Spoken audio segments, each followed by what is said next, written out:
In this video, you will see how to insert draft watermark in Google Docs. As you can see, I have added faded draft watermark and it's very easy. Let's get started. First, click on the Insert tab and click on Watermark. You will see here the option Select Image under the image. This is the first method. If you don't have image, don't worry, I will tell you what to do.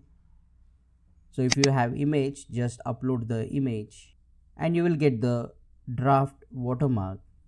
You can scale this watermark, for example 50%, 150%. You can increase or decrease the size of the watermark.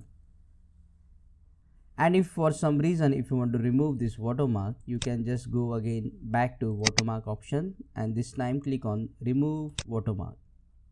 Now if you don't have image of watermark, just click on the text option and in insert text type draft and you will get the draft watermark. You can customize the draft watermark by changing its font size, making it bold, italics, or you can even change the color of the watermark. And this transparency slider is available here. You can adjust the transparency of the watermark text and you can also make it horizontal if you want to. Once done, just click on done. And to remove this watermark, the procedure is same. Just go to the watermark and click on remove watermark.